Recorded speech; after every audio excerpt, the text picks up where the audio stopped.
तो भाई एक सिचुएशन इमेजिन करो, तुमने एक रील अपलोड की और 2000 व्यूज आ गए। फिर नेक्स्ट रील अपलोड की और उस पे 10,000 व्यूज आ गए। और फिर किसी अच्छे रील पे 50,000 व्यूज भी आ गए। लेकिन तुम सोचते हो कि बस अब फॉलोअर्स भी आ जाए। लेकिन जब तुम प्रोफाइल चेक करते हो तो थाउजेंड्स व्यूज है, लेकिन फॉलोअर्स बस कुछ ही नए हैं। तो भाई अगर तुम्हारे साथ ये हो रहा है तो प्रॉब्लम ये नहीं कि इंस्टाग्राम तुम्हारे रील को पुश नहीं कर रहा। प्रॉब्लम ये है कि जो लोग तुम्हारे रील को देख रहे हैं उनके पास तुम्हें फॉलो करने के लिए कोई स्ट्रॉन्ग रीजन नहीं बन रहा। सुन के थोड़ा बुरा भी लगेगा, लेकिन यही रियलिटी है। और आधे लोग तो यही से डिमोटिवेट होके वीडियो छोड़ के चले भी जाएंगे। लेकिन तुमको एक्चुअल रीजन जानना है तो आज मैं तुम्हें एग्जैक्टली 3 कारण बताऊंगा कि ये क्यों होता है, और एंड में एक सिंपल फ्रेमवर्क दूंगा जिससे तुम अपनी नेक्स्ट रील को फॉलोअर्स कन्वर्टिंग रील बना सकते हो। तो सबसे पहला रीजन है व्यूअर्स को तुम्हारी रील पसंद आई, तुम नहीं। इसका मतलब क्या है कि सबसे पहले और सबसे कॉमन प्रॉब्लम, तुम्हारी रील यूजफुल है, इंटरेस्टिंग है, शायद वायरल भी है, लेकिन वो स्टैंड अलोन कंटेंट, मतलब व्यूअर्स ने वीडियो देखी और उसका प्रॉब्लम सॉल्व हो गए। जैसे कि तुम एक रील बनाते हो, इंस्टाग्राम रील के 3 हुक्स आइडिया, तो व्यूअर्स ने वीडियो देखी और सिंपली 3 हुक मिल गए। वीडियो को सेव किया और स्वाइप कर दिया। उसके दिमाग में ये थॉट नहीं आया कि मुझे इस क्रिएटर के और वीडियो चाहिए। और यही डिफरेंस है, तुम्हें सिर्फ यूजफुल रील नहीं बनानी, तुम्हें अपने कंटेंट को एक सीरीज या इकोसिस्टम का पार्ट बनाना है। फॉर एग्जाम्पल, अगर तुम एक रील में 3 हुक बता रहे हो तो एंड में नेक्स्ट लॉजिकल क्यूरियोसिटी क्रिएट कर सकते हो। लेकिन हुक के बाद व्यूअर्स को रोकना हो तो नेक्स्ट 5 सेकेंड में क्या बोलना है उसका ब्रेक डाउन मेरी नेक्स्ट रील में है। और व्यूअर्स के पास तुम्हें फॉलो करने का एक रीजन है। दूसरा रीजन है तुम्हारी प्रोफाइल प्रॉमिस क्लियर नहीं है। अब मान लो किसी व्यूअर्स को तुम्हारी रील जेन्युइनली पसंद आ गई, वो तुम्हारी प्रोफाइल पर गया और वहाँ उसको क्या दिखा, रैंडम मोटिवेशन पोस्ट, एक मीम, फिर एक एआई वीडियो, फिर एक पर्सनल फोटो, फिर एक रैंडम रील। व्यूअर्स कंफ्यूज हो जाएगा कि ये अकाउंट एक्चुअली करता क्या है और ये पोस्ट क्या करता है, ये बताना क्या चाह रहा है। और कंफ्यूज्ड व्यूअर्स यूजुअली फॉलो नहीं करता। इसलिए तुम्हारी प्रोफाइल को एक सिंपल क्वेश्चन का आंसर इंस्टेंटली देना चाहिए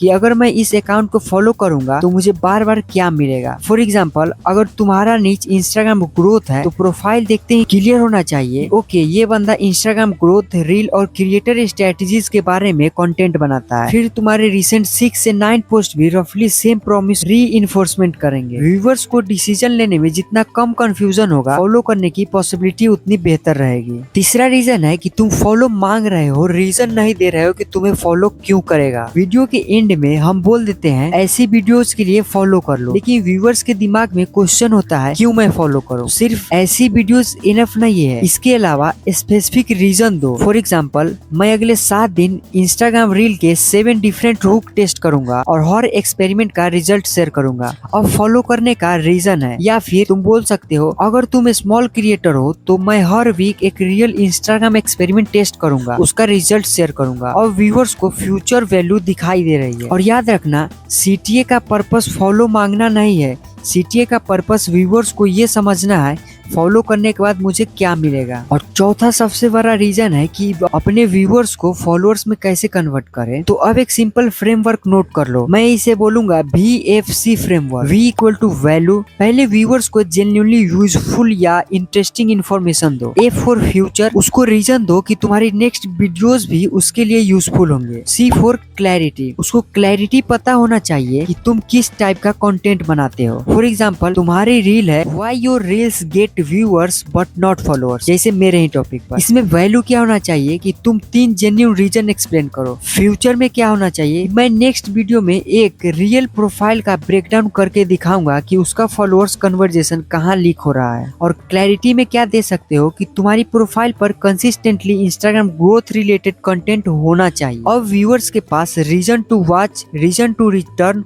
और रीजन टू फॉलो करने का भी है। और सबसे इम्पोर्टेंट, अब एक रियलिटी चेक दे देते हैं। एक चीज क्लियर कर दूं कि हर 10,000 व्यूज पर तुम्हें थाउजेंड्स ऑफ फॉलोअर्स मिलेंगे, ऐसा कोई फिक्स्ड फार्मूला नहीं है। कभी एक रील वायरल होंगी और फॉलोअर्स कम आएंगे, कभी कंपैरेटिवली कम व्यूज वाली रील्स सरप्राइजिंगली ज्यादा फॉलोअर्स ला सकती है। क्यों? क्योंकि व्यूअर्स और फॉलोअर्स कन्वर्जेशन अलग अलग चीजें हैं। व्यूअर्स तुम्हें अटेंशन देता है, but content, profile, positioning is equal to conversion. इसलिए सिर्फ व्यूअर्स के स्क्रीनशॉट के पीछे मत भागो। ये देखो मेरी रील देखने के बाद कितने लोग मेरे प्रोफाइल पर आए, उनमें से कितने फॉलो किए, और सबसे इम्पोर्टेंट, क्या नए फॉलोअर्स मेरी नेक्स्ट वीडियो भी देख रहे हैं। तो अगर तुम्हारी रील पर व्यूज आ रहे हैं लेकिन फॉलोअर्स नहीं, तो इंस्टाग्राम को ब्लेम करने से पहले अपनी रील से एक क्वेश्चन जरूर पूछो कि मैंने व्यूअर्स को मुझे फॉलो करने का रीजन दिया भी है। बिकॉज वायरल होना एक अचीवमेंट है, लेकिन व्यूअर्स को रिटर्निंग ऑडियंस में कन्वर्ट करना एक्चुअल क्रिएटर स्किल है। अगर तुम स्मॉल क्रिएटर हो तो इसी गेम पर फोकस करो, व्यूअर्स चेज मत करो, ऑडियंस बिल्ड करो। मैं इस चैनल पर इंस्टाग्राम, यूट्यूब और एआई के रियल एक्सपेरिमेंट और क्रिएटर स्ट्रेटेजी टेस्ट करूंगा। तो अगर तुम भी एक स्मॉल क्रिएटर हो और इंस्टाग्राम या यूट्यूब पर ग्रो करने की कोशिश कर रहे हो तो सब्सक्राइब कर लेना, क्योंकि यहाँ थ्योरी से ज्यादा एक्सपेरिमेंट्स की बात करते हैं।